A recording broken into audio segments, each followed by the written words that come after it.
Agreed to, and I call the member for Fisher. Thank you, Mr Deputy Speaker. I hope the member for Dunkley is not leaving the chamber, because I'm actually going to give her a bit of a shout-out.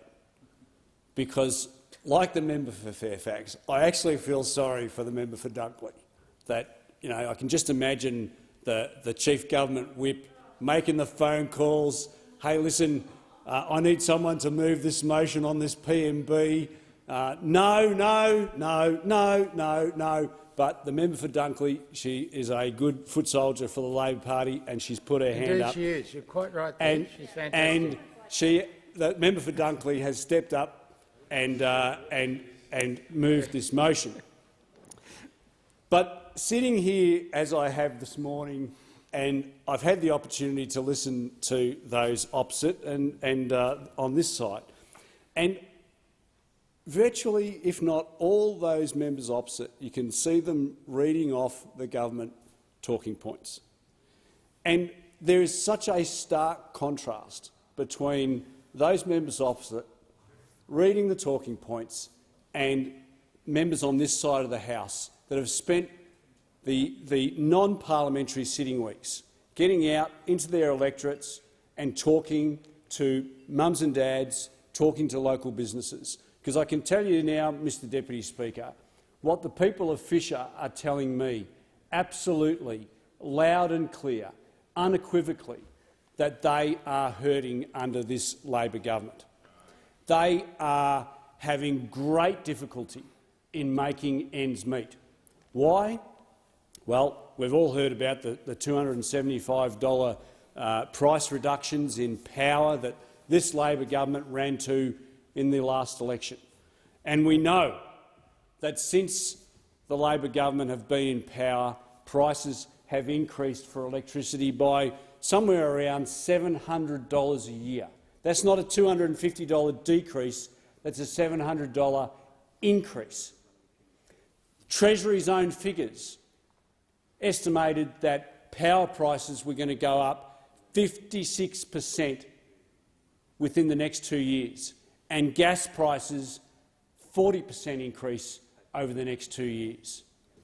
This is not Andrew Wallace saying this. This is not any member of the opposition saying this. This is Treasury estimating the increase in electricity and gas prices. And yet those opposite, the Prime Minister, stood up on 97 occasions prior to the election and said, vote for Labor, we'll give you a $275 price reduction in electricity prices. That is a broken promise, and it is true to form. We are seeing a pattern of conduct here, Mr Deputy Speaker. But it's not just power prices. And I note the member for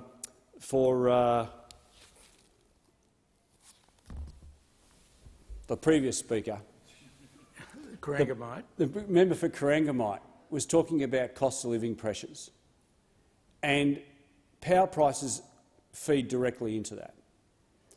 We are seeing a pincer movement of pressures being brought to bear on Australian businesses and mums and dads' budgets.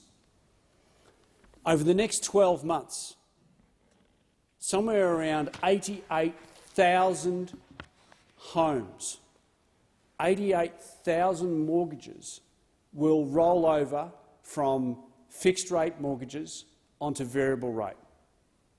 Now, what that's going to mean for the average mum and dad is somewhere between $16,000 to $18,000 a year that they're going to have to find to make their mortgage payments.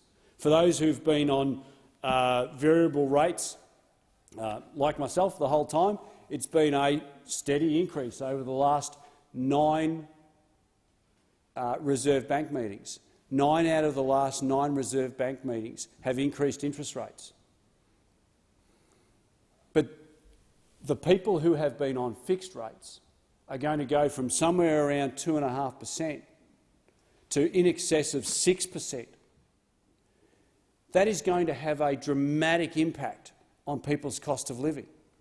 But it's not just people's mortgages, it's landlords that are having to make those mortgage payments. They're going to want to increase rents. They're going to have to increase rents.